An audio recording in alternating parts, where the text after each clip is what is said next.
Welcome to the deep dive. Today we're tackling a really fundamental idea in understanding Aboriginal Australia, Yeah. country, and the traditional rights that go with it. Yeah. Forget just the legal paperwork for a moment. We want to get to a deeper understanding, the kind that comes from, years of anthropological research. Exactly. We're drawing on the insights of native title in Australia.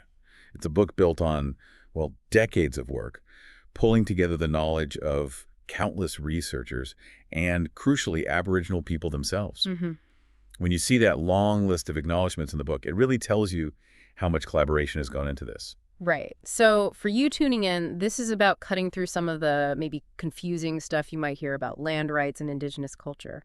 Yeah. Our goal today is to unpack some core ideas, how Aboriginal societies traditionally understood their rights in land, and see where that differs from, say, the legal view of things. We're aiming for those, light bulb moments without burying you in detail.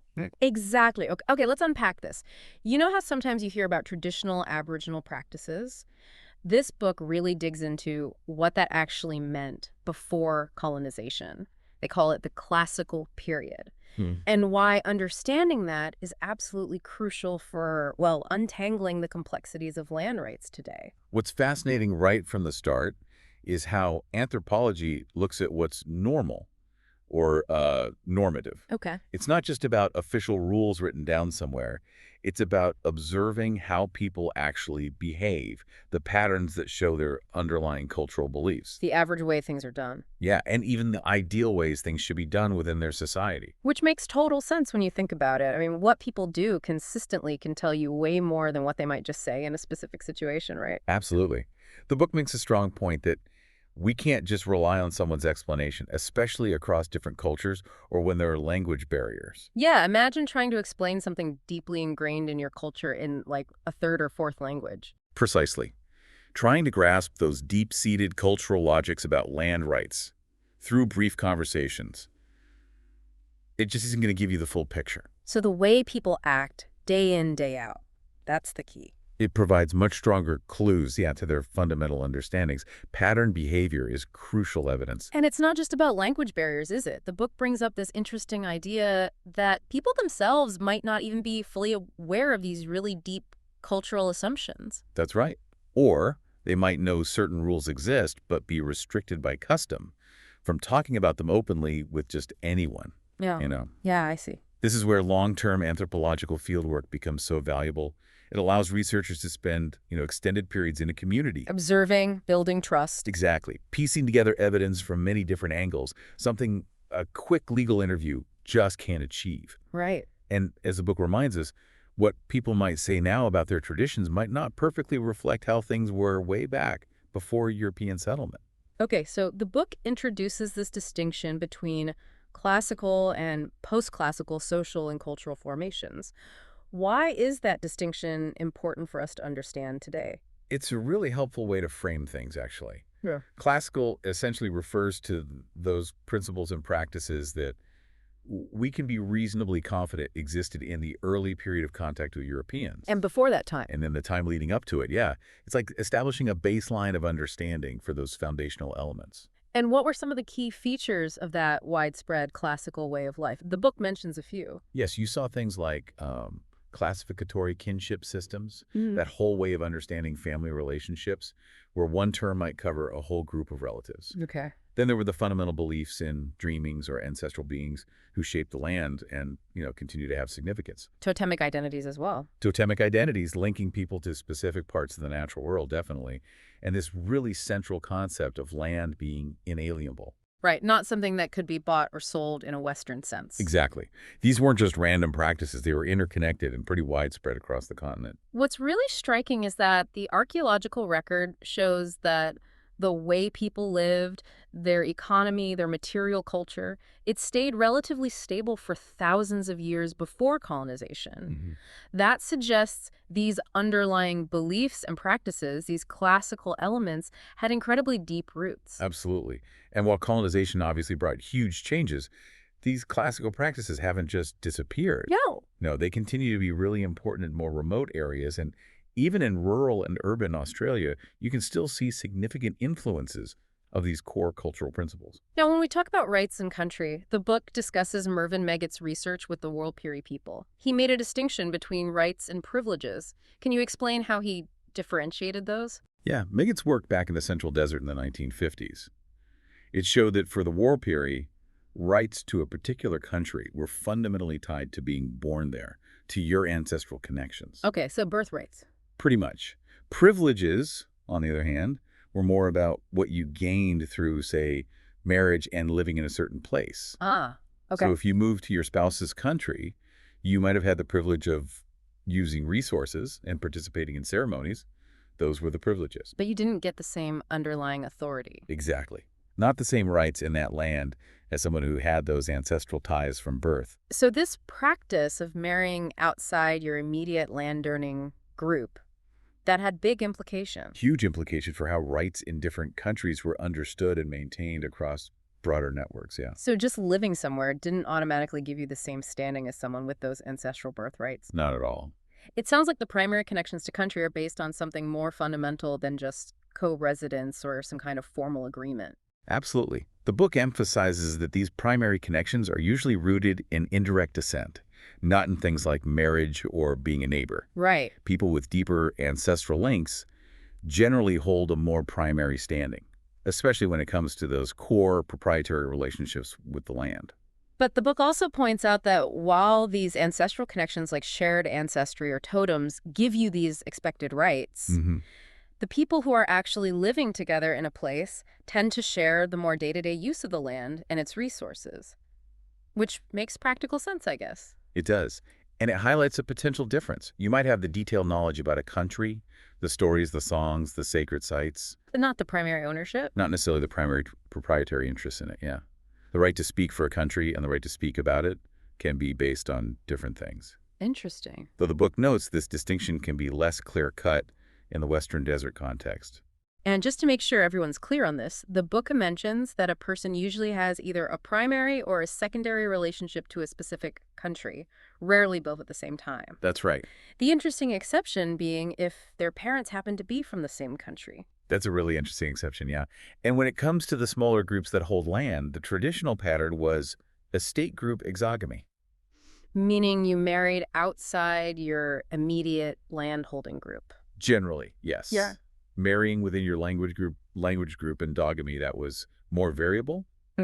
But the book also touches on how, in more recent times, there's sometimes a resistance to marrying within the language group, with people feeling those they might marry would be, well, too closely related. It's a good reminder that these are living, evolving systems, aren't they? Definitely. With increased mobility and fewer arranged marriages, people's connections to different countries can become more intricate.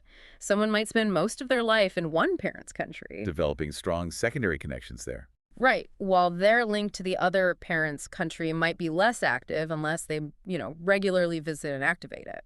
This creates some real challenges, particularly for anthropologists trying to provide clear accounts of who holds which rights. I can imagine. The book points out how legal processes might try to narrowly define rights and potentially exclude those with these less fully activated, or you could say inchoate rights. However, those individuals might then try to assert those rights in a native title claim, potentially leading to, well, complex situations with those considered the core rights holders. And the history of forced removals just adds another layer of complexity. A significant layer, yes. Right. It hugely impacted how these rights have been or haven't been able to be maintained and expressed. Right. It's a really complex picture. Now, let's talk about how people actually refer to traditional owners. The book mentions that many Aboriginal languages have specific ways of expressing this. Can you give us some examples? Yes, there are often very specific and deeply rooted terms. In the Western Desert languages, you find terms like Goraricha or Karara, and in Mudbura, it's Nguramarla. And those use country as their base? Interestingly, yes, all of those use the word for country as their stem. Then you have examples like Mangaya in the Waramingu language, which refers to the patrilineal totems, those passed down through the father's line. Right. And the people who have a primary connection to the associated country through that lineage. And it seems like there's also a common way of using suffixes added to place names to indicate that someone belongs to that specific area. Exactly. You see suffixes like Wardinki and Warpiri, Ortingi and Warmampa, Warini and Warumungu, and Ngarna in Woodbura. It's a very direct locational way of signifying that connection. The book then discusses the difference between primary and non-primary connections, and it makes a really important point that descriptions of non-primary claims can actually cover a really wide range of the strength and nature of that connection. That's crucial, yeah. That seems vital for understanding these issues. It is. In everyday conversation, people might use similar broad terms to describe their links to a place, but the actual depth and significance of those links can vary quite a lot. Right. This is where the detailed work of an anthropologist gathering specific evidence becomes so vital in clarifying what those broader statements actually mean. For example, someone might say they're connected to a place because of a dreaming story that involves it, or maybe because it's part of a songline. Mm-hmm. But without really in-depth fieldwork and careful analysis, it would be difficult to compare the substance of their claim to someone else's connection based on, say, generations of living on that land. Precisely. The book even points out that sometimes a connection that might seem quite weak to an outsider might be publicly acknowledged and accepted by the group making the claim. Interesting. And within their own cultural practices, that level of connection might be perfectly valid for certain rights or responsibilities. An outsider's perspective might judge it differently. But you have to understand the internal logic. Exactly. This leads the book to suggest that we should really reserve the terms primary and non-primary, or maybe secondary, is better for describing the type of connection between people and specific places. Rather than trying to categorize rights themselves that way. Right. Rather than trying to use them to categorize different kinds of rights, it proposes we look at rights in other ways, like distinguishing between core rights and contingent rights. Okay, so let's dig into this idea of core versus contingent rights. What's the fundamental difference there? Well, core rights are those fundamental rights. They're directly tied to your primary connection, often ancestral, right, to a particular country, usually through birth or descent. Got it. Contingent rights, on the other hand, are rights that are usually dependent on your relationships with those who hold the core rights. Okay. So if we think about someone born on a particular country, their core rights are almost like the foundational DNA of their connection. That's a good way to put it. Contingent rights, then, are more like temporary access passes granted based on relationships. Kind of, yeah. The book lists examples of rights that often come up in discussions about native title, access, resource use, disposal, ceremony, permission granting. Right. It notes that just because something is listed first doesn't necessarily mean it's the most fundamental type of right. And importantly, the book reminds us that country isn't the only basis for holding these kinds of rights. That's a really key point. It is. And the book argues that even your right to make economic use of your own primary country actually stems from these deeper rights of identity and your proprietary claims to it. But the right to use someone else's country. That's almost always contingent on your specific relationship with them. Can you give us some clear examples of these contingent rights to help us understand them better? Sure. For instance, a person might have the right to fish or hunt in a certain area, but that right might be contingent on them being married to a traditional owner of that area, Okay. or perhaps on them being a long-term resident who has been, accepted by the traditional owners. Or even being a primary landholder nearby. Exactly. It could even be contingent on them being a primary landholder themselves in a neighboring country, leading to reciprocal arrangements. Right. The crucial thing to remember is that these use rights aren't automatic or self-sustaining. They depend on some other form of recognized connection or relationship. So the basis of the right is different. Completely. It could be ownership through descent, marriage to someone with ownership, or simply long-term residence with the agreement of the owners. That makes a lot of sense. Now, how are these core rights typically passed down from one generation to the next? In many regions, particularly in more remote parts of Australia, patrifiliation, that is, descent through the father's line, remains the primary and preferred way for core rights in country to be transmitted across generations. Okay. The book emphasizes that while it might not be the only way, and it's not always a completely automatic process, it's often the recognized and subscribed practice. Even if it's maybe less rigid now among younger generations. Right, even if its observance has become less rigid due to various social changes. So it's not necessarily an active choice you make, but more of an accepted norm, something understood to happen as a descendant. Pretty much. And the book stresses that it's generally not a voluntary system where individuals can just pick their primary country. The community's recognition is key. The wider community's recognition and acceptance are usually essential, yeah. As long as these rights are communal in nature, the way they are assigned and passed down involves the broader group. Even if modern cultural shifts maybe allow a bit more individual choice in identification now. Exactly. Compared to the past, yeah. This leads us to that tension, doesn't it? Between the inherent complexity of these systems and the desire for fixity, for clear and simple lists of rights and rights holders. Oh, absolutely. The book argues that demanding these kinds of simple, stable lists from kin-based societies is, frankly, ethnocentric. It just imposes our way of thinking. Yeah, and it can actually end up creating more conflict. Trying to squeeze these intricate living systems into neat, fixed categories for the sake of, say, bureaucracy, often misses the fundamental reality on the ground. It's the complexity itself, not vagueness. Exactly. It's the very complexity of the connections and claims, rather than some inherent lack of clarity that makes them resistant to being reduced to simple formulas. And the book includes that powerful quote from Aboriginal people, "We've got it in our heads, you put it on paper." Wow. Tells you everything, doesn't it? That really highlights the potential clash between traditional oral ways of knowing and the external demands for written, codified systems. Yeah. Absolutely. While there are legal pressures to present anthropological findings within existing legal frameworks, which might inadvertently encourage this kind of codification, Right. the book suggests that for many Aboriginal groups, this goes against their own deeply held laws and customs. So codification might help some, but feel like an imposition to others. Exactly. While some individuals or groups might find a degree of benefit or relief in having things written down, for others, it can feel like yet another form of imposition, a way of trying to control and define something that is inherently more fluid and relational. The book then introduces this fascinating concept of the smell of country in certain regions. hmm Can you explain what that signifies in terms of belonging? Yeah, it's really interesting. In some areas, there's a deeply held belief that the spirits of the land recognize people by their smell. Your smell. Yeah, this smell is acquired either through being born on that country for those who hold primary rights, or through living on that country for non-landowners. Okay. The book gives a compelling example from Cape York Peninsula, where senior landholders might ritually give smell to newcomers, even if those senior landholders wouldn't claim primary ownership of that specific site themselves. Wow. So even if both landholders and residents are countrymen. Right. In a broader sense, this concept of smell reinforces the underlying distinctions in belonging and inherent rights. It's a really evocative way to think about that deeply felt connection.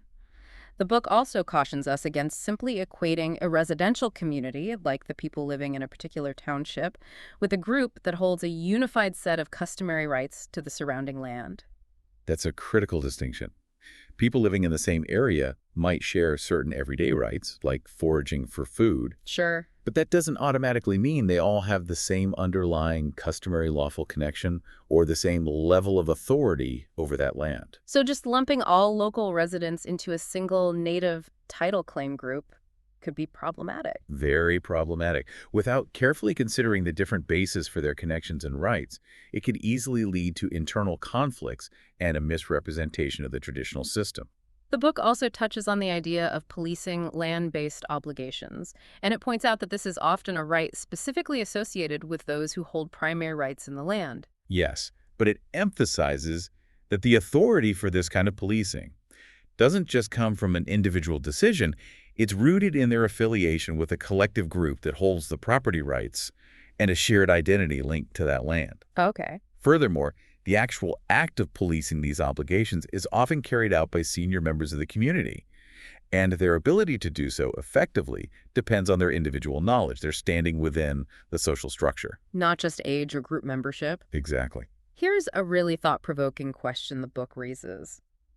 Is it possible for someone to have rights in country that they aren't even fully aware of themselves? The book argues quite strongly that yes, it absolutely is possible. Really? Yeah.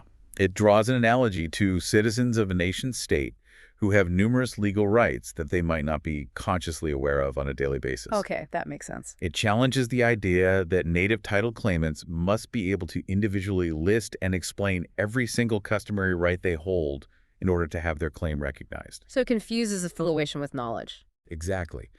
The book suggests that this kind of demand confuses the fundamental affiliation with a landholding group with the detailed knowledge of all the associated rights and responsibilities. Like being a member of a club without knowing every single rule. Precisely. It's like being a member of a cricket club. You're a member even if you don't know all the finer points of the rules or haven't played a match yourself. That's a really helpful way to think about it. What about situations where particular groups seem to have died out? What typically happens to their country in the traditional system? The book explains that in such cases, it's far more common for other existing groups to take on the responsibilities and rights for that country, a process of succession, Okay. rather than that land simply becoming ownerless or being absorbed into a completely unrelated group. So the successors might still keep links to their old country? They might initially maintain a connection and interest in their original country as well, yeah. Yeah. But over time, the primary focus and the rights exercised by their descendants tend to shift towards the inherited land. But the connection isn't necessarily totally severed. Not necessarily, no. The book points out that a lack of active assertion of rights in the original country doesn't automatically mean those connections are entirely gone. And the book circles back to some of the fundamental characteristics of Aboriginal rights in country, emphasizing that it's a system that's generally more about who is included and connected than who is excluded. Right. And even if a local group dwindles down to just one remaining person, the principle of that country being a collective possession typically endures. Exactly. And while the physical connection to the land and the specific knowledge of its features and stories are undoubtedly important, Hmm. the book underscores that ultimately, customary Aboriginal rights in this context have a deep spiritual dimension. They flow from a connection to the spiritual essence of the land, what the book refers to as in enimum.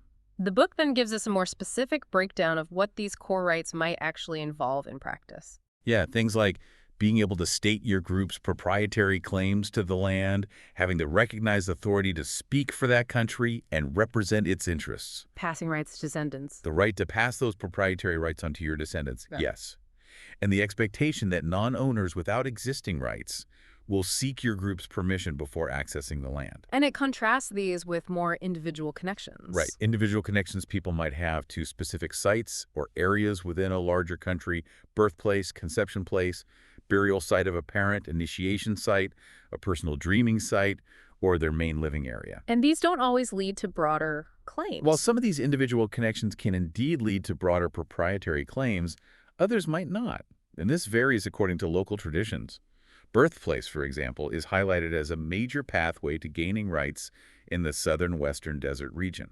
It's interesting how these personal spiritual connections can sometimes give rise to consultation rights or compensation rights, Mm. but not necessarily full ownership, except maybe in the Western Desert, where that kind of personal dreaming connection can be a very significant form of proprietary relationship. Even though it's still understood and recognized within a communal framework, yeah. The book also delves into the way that resource use was traditionally managed. Yes, explaining that resources that were more highly valued, less mobile, and non-renewable tended to have much stricter rules governing their use. It gives examples from the Wick region. Right, from Cape York. It notes how basic necessities were generally more freely accessible, while things like the controlled burning of specific areas to encourage game were subject to much more organized and restricted practices.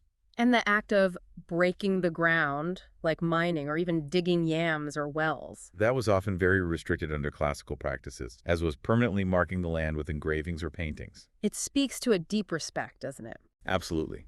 A deep sense of respect and custodianship for the land. The book argues that individuals who didn't have core rights or a solid grounding in the relevant religious authority would have been subject to significant taboos preventing them from leaving lasting marks on the country. The book then shifts to looking at the impact of colonization and pastoralism. Yeah, explaining that Aboriginal groups who were not physically removed from their traditional homelands were generally in a much better position to maintain their ancestral connections. Makes sense. Yes, and the initial stages of decentralized pastoralism even allowed some station-based Aboriginal people to maintain links to their countries to a certain extent initially. But then the implementation of equal wages Hmm. that had negative consequences. Unfortunately, yes. While intended as a step towards equality, it had some really significant and negative unintended consequences for many communities. Like movement towards welfare, centralization. Exactly. Large-scale movements toward welfare dependency, the centralization of populations, increased alienation from traditional lands, and closer proximity to alcohol outlets. The book even describes it as a social engineering disaster for many. It's a stark reminder that policies can have really damaging outcomes, even if well-intentioned. Absolutely. The book also notes the later development of smaller communities on land excised from pastoral leases, often heavily reliant on welfare. And that earlier period of accommodation. Yeah, where Aboriginal people lived near homesteads, Yeah. providing seasonal labor, which fostered a kind of mixed economy and helped to sustain some level of traditional knowledge. This historical context really underscores why understanding the distinction between core and contingent rights is so important, especially for native title claims. It really does. The book warns that if this distinction is ignored, it could lead to legal outcomes that favor individuals or groups with more marginal interests. Or create resentment among core rights holders. Exactly.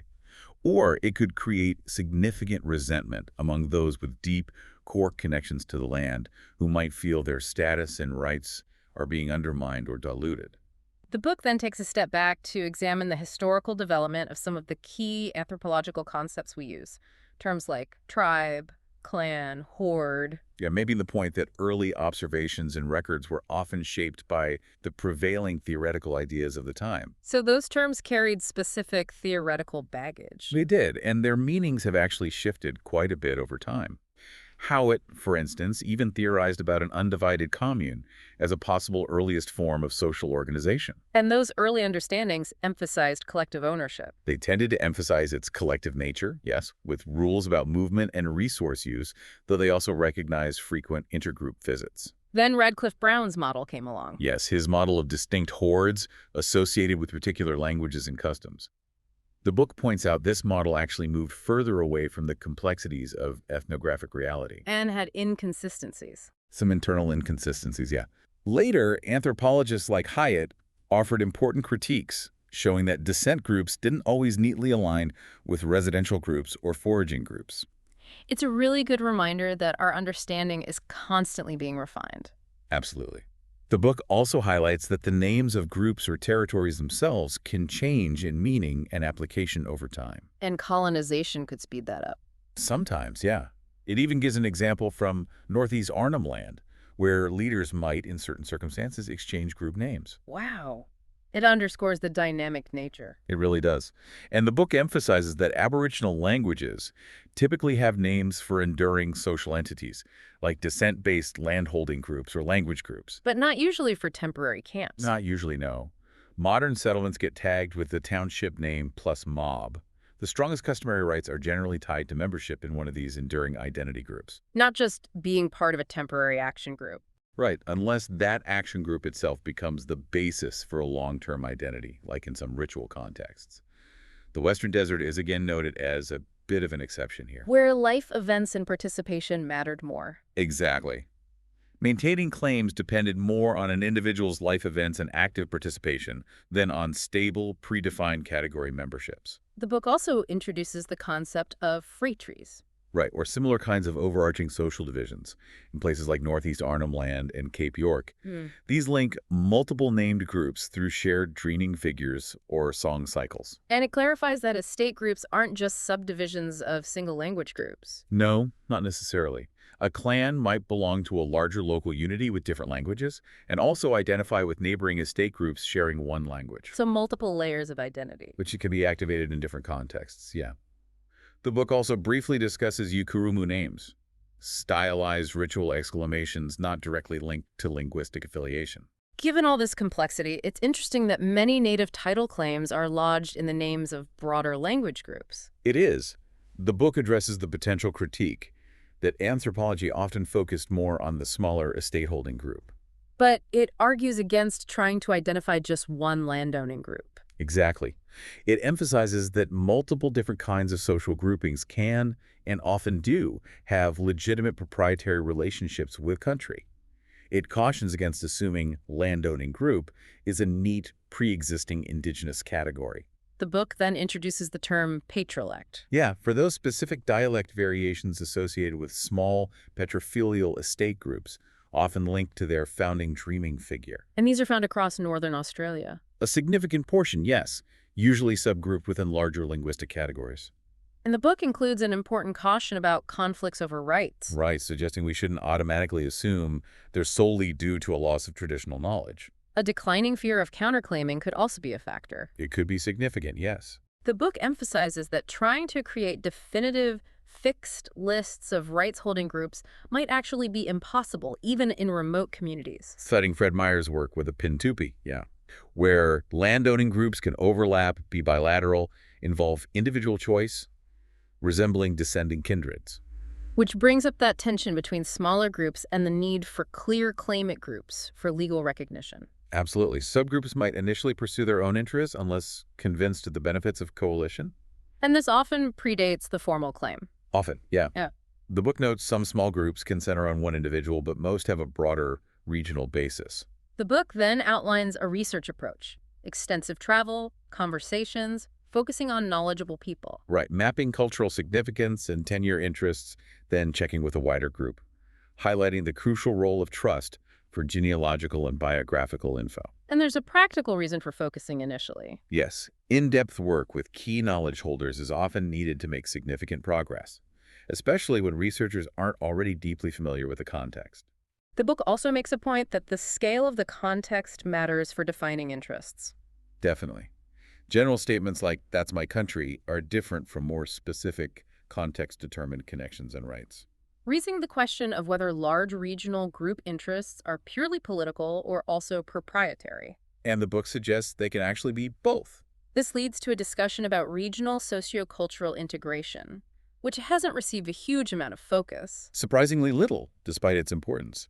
But the increasing engagement with Australian law at regional levels native title, ILUAs, PBCs, might stimulate renewed interest. And ILUAs and PBCs usually relate to sub-regional parts. Typically, yeah. The book points out the difficulty in clearly defining these regions. Are they about shared culture or interaction patterns? Exactly. And is an anthropologist's region the same as an indigenous concept of shared identity? It's often unclear. In the past, the term nations was sometimes used. Right, for regional groupings, but often blurring interaction patterns with geopolitical identities.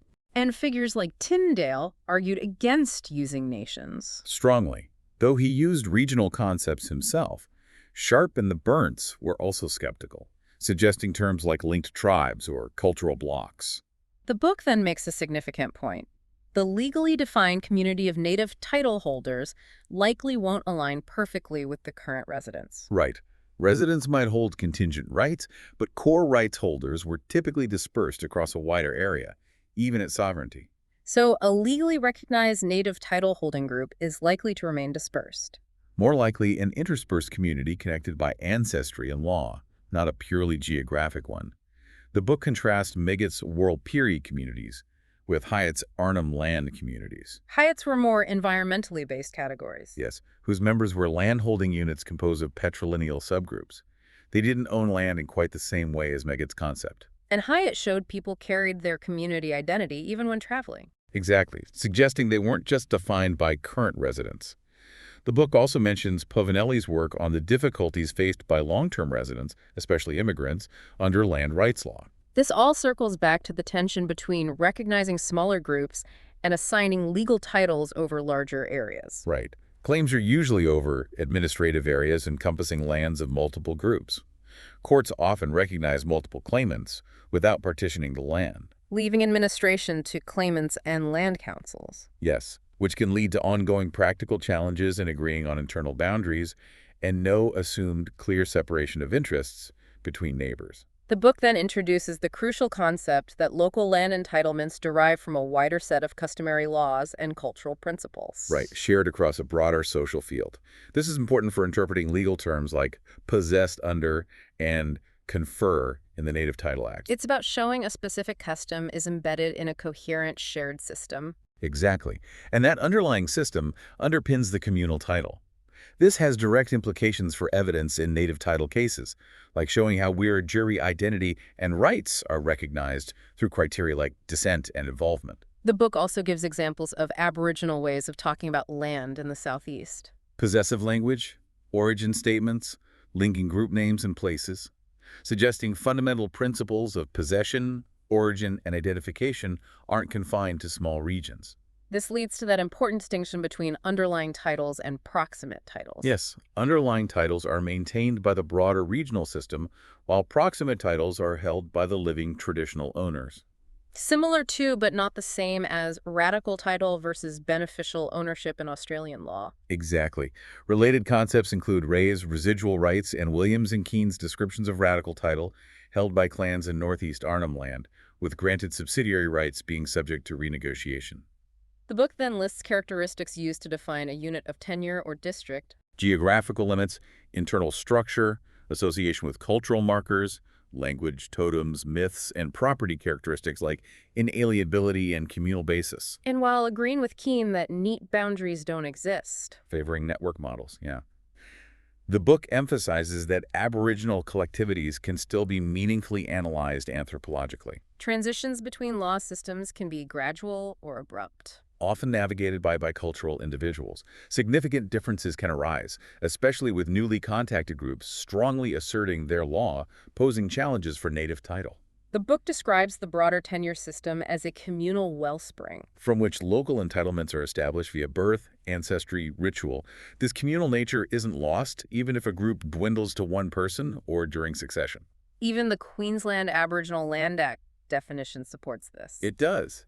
If a local group dies out, the land remains an estate awaiting succession, not no man's land. It mentions Ar Muam in Western Cape York. Main places, yeah, where visiting groups had relatively open access within a region, though more private places existed, the analogy of a pub as a shared space. Reflecting a widespread ethic of reciprocity. Exactly, leading to broad regional knowledge and maintaining a common understanding of estates. The book gives an example of intergroup competition for individuals. Two Stormbird men from Tennant Creek claimed by ceremonial interests on either side of a regional divide with different tenure systems. And compensation involving giving a replacement son? Yes, incorporated into the deceased's group, but retaining an ambiguous original identity. Instances where proximate title is reduced or removed.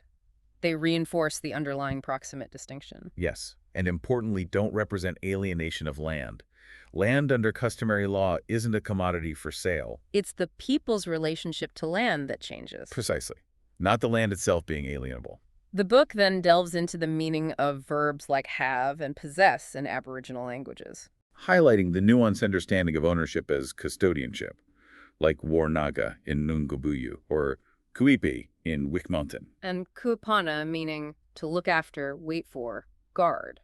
Exactly, contrasting with the general verb for holding, piana, emphasizing stewardship. And the use of oblique possessive pronouns reinforces this. The Western Desert chrysoprase mining incident is a fascinating case study. Yeah, a private deal by a small group met strong regional disapproval for going it alone and mining a sacred site. Criticism for not using the Regional Land Council. Exactly. Though the mine was eventually endorsed regionally, the individuals faced continued disapproval. Highlighting a desire to engage with modern institutions regionally. Yes, as a buffer against external pressures and internal self-interest. The book then discusses scenarios where people maintain both local estate entitlements and wider language group identifications. Which can lead to conflict. The Birthday Mountain Land claim in Cape York is a key case study. Initial claim by a small descent group, then a claim by the wider Kanju language group. Right. The settlement recognized both the Kanju's traditional affiliation and the descent group's ownership under tradition, leading to a compromise in the land grant trusteeship. This all leads us to the fundamental question. What do we mean by system in Aboriginal land relationships? The book refers to dictionary definitions, complex wholes, correlated members, ordered knowledge, coordinated methods. Discussing the potential for over or underemphasis on system in analysis. Right. Influenced by contemporary biases like valuing fluidity versus seeking order. It suggests complexity and adaptability exist alongside underlying principles and structures. It contrasts Sansom's observations of discontinuity in fringe camps with evidence of continuity elsewhere. Yes, continuity in enduring totemic estate holding groups and descent-based language groups, like in the Darwin hinterland. And some of Sansom's Wallaby Cross people were later involved in claims as members of classical groups. Exactly. And Stanner's earlier work documented their grandparents' identities and countries. The Daly River case shows remarkable stability of customary title-holding groups since the 1830s. Despite demographic loss and disputes. Yes, highlighting the maintenance of basic principles of landed and group identity. The book touches on classical prescriptive marriage rules. known for precision and regional variety, cautioning against dismissing them as mere ideals, suggesting we need to understand the underlying logic. It also introduces the idea of perpetual filiation. As potentially a more accurate emic term for the classical view of lineage as continuous, even if genealogical tracing has limits. Arguing that if stability in intergenerational transmission is shown, calling groups corporations can be appropriate. As a structural, collective, enduring metaphor, yes. The book acknowledges challenges in defining terms like clan due to variability, Sharing the author's own struggle, using clan as a convenient cover term sometimes. and summarizes Keen's later reflections on Yongu groups. Emphasizing patrilineal membership wasn't rigid, views on boundaries varied, unconnected lineages could exist, views on ancestors disputed. And Yongu used organic or string-like metaphors, contrasting with anthropological segmentary tropes. The book then suggests some social practices are adaptive, emphasizing land tenure's role in supporting future generations. Highlighting that even in the resource-scarce Western desert, religious knowledge mediating country rights is paramount. The dreamings are the most stable element, It connects to Morgan's work on the Iroquois. suggesting their legal institutions built on family relationships created stability. Noting a relative lack of theory in Australianist literature on how institutions form regional civil polities, Discussing language distribution evidence suggesting ancient migrations. like the Murray River languages example. But asserting that, mostly, there's no strong evidence of significant migrations in recent millennia. Explaining the Wick region's language mosaic as likely due to localized succession, not large group movements. Right. Highlighting the general geographic stability of living Aboriginal languages, contrasting with conquest period migrations elsewhere. Mentioning ancient continuities in naming groups and sites in Princess Charlotte Bay, despite linguistic diversity. The Daly River research presented as strong support for continuity of landed identity. Primarily through serial patrifiliation over about 150 years. While long genealogies weren't the focus, knowledge of grandfathers' estates and dreamings was present. Patrifilial totems and estate affiliations were more stable than language. Yes, and preferred estate names sometimes shifted due to prominent individuals, linking land use and tenure units. The book touches on the distinction between actual and classificatory kin. Explaining it can blur in retrospective accounts due to structural amnesia, reclassifying past relationships to fit present needs, harder with recent relationships. Clarifying that while one can have many classificatory fathers, there's usually one recognized actual father. Exactly. The book also points out how kin terms categorize the world differently across cultures. Using the English son-daughter versus single offspring terms in some Aboriginal systems as an example. Using the Wiknangathan term, kathi, mother, to show primary and extended meanings. Right. Primary, actual, mother, extended, mother's sisters, mothers of the cradle, then theoretically unlimited extensions, mentioning specialized usages too, The point being that kin terms have core meanings driving their extensions. both structurally and emotionally, yes. It explains ego in kinship charts. The central reference point, and propositus as the vantage point for third-person references, often the junior person in Aboriginal communities. Making that crucial distinction between descent and descendedness. Yes. Descent as a jural system based on genealogical relation to an ancestor for groups and rights. Descendedness simply being related to a forebear, emphasizing the need for precision. Clarifying ancestor usually means a remembered individual, not just a kin slot. Right. And classical landholding groups were often based on serial petrifiliation, not descent from specific named apical ancestors. Noting a post-classical shift towards groups based on common relationship to named ancestors. Yes. Reiterating that forebear relationships aren't the only pathway, citing the Western Desert again. Providing a brief explanation of matrilineal descent. Tracing through the mother's line, men included but not their children in the matrilineal category. Describing the Pintupi system where shallow filiative connections, birthplace, conception, form land interests.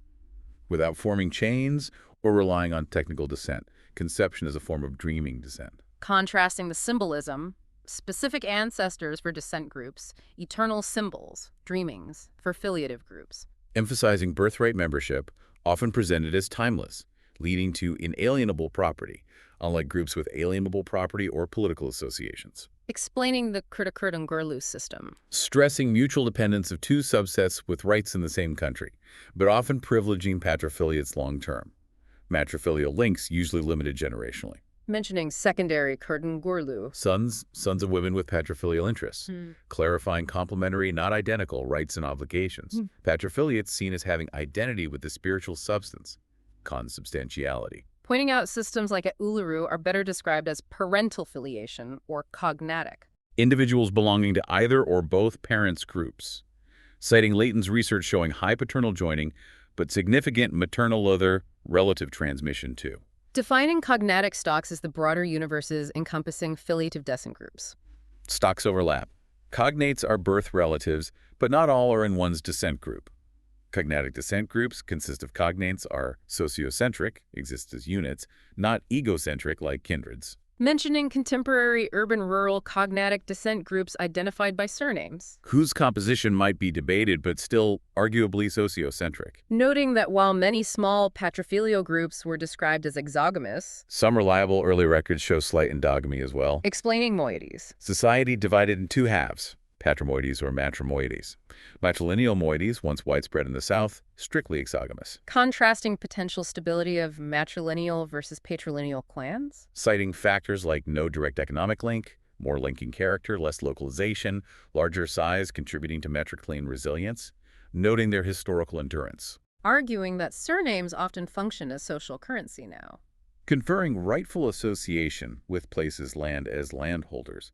These family identities are stepping stones to tribal affiliation, having a jural nature. Suggesting these descent groups integrating politics, land, kinship are transformations of classical forms. Typical of acephalous societies. Quoting Scheffler on Solomon Islands landholding groups as elementary political factions. Revisiting classificatory kinship. A hallmark of classical culture, recognizing everyone belongs to finite kin categories via rules like sibling equivalence. Noting the dominance of cognatic descent groups in contemporary rural ex-mission communities and presence in cities. Mentioning persistence of classical principle of consociation, kinship trust, alongside personal friendship and marrying for love. Discussing the period of social atomization post-colonization. Distant families losing touch, localized traditions emerging. Contrasting urban anonymity seeking with emotional insecurity away from kin. Touching on women using two surnames and recent trend to revert to birth surnames. Especially for land heritage matters. Noting women in classical systems retained own names, often reflecting landed identity. Providing a clearer definition of cognatic descent groups. People sharing recognized descent from an ancestor siblings, combined with shared purpose, identity, or property. Clarifying a cognatic set can include a unilineal set, like patrilial. Resembling many NT land claimant groups with members via both patri and matrifiliation, suggesting older people might see them as presumptively patrilineal, but shift to broader cognatic principle is hard to resist now. Explaining succession to vacated estates post-classical. Shifted from individual recruitment clan fission to collective succession by surviving regional families, still geographically defined by classical systems. Noting particular cognatic groups often maintain association with parts of tribal land, but also held view of collective tribal ownership. Yeah. Pointing out bureaucratic influence encouraging surname use early on. Contrasting with complex classical naming, mission stations likely more systematic. Illustrating naming fluidity in Gulf towns even in 1970s. Patronymic, not enduring surnames. Concluding bureaucratic will led to many having official European-type surnames that were once first names. Mentioning widespread use of English kin terms, but with distinct Aboriginal meanings. Noting degrees of consanguinity carefully expressed and key structural features, sibling equivalence, cross-parallel reciprocal grandkin terms, often persist. Discussing basic transformation of tenure systems. Arid terrain. Bilateral parental filiation along amines, along with other principles, most mainland. Patrifiliation, the privileged classical pathway, despite matrifiliation's importance. Succession to mother's country common in regions without kin class systems. As these often require different class from mother countries.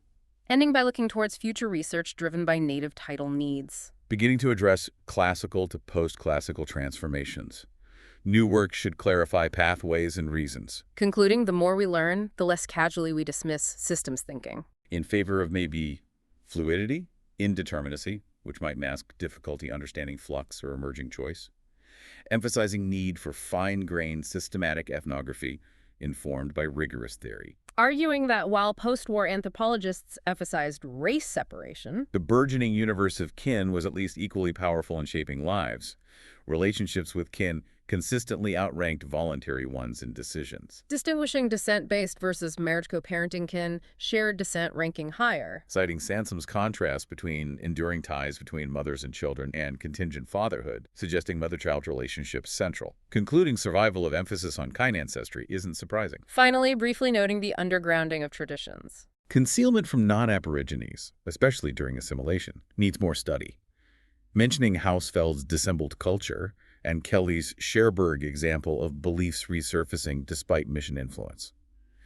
So to summarize for you, we've journeyed through the complex and multifaceted world of country and traditional rights in Aboriginal Australia, really emphasizing how crucial anthropological perspectives are for grasping these deep and nuanced understandings. Yeah. We've seen how enduring classical traditions continue to interact with the realities of the post-colonial era, leading to ongoing adaptation and change. It really highlights the vital importance of looking far beyond simple surface-level understandings and purely legal definitions if we want to truly appreciate the profound depth and enduring significance of Indigenous connection to land. Absolutely. This raises a really important question for you to think about.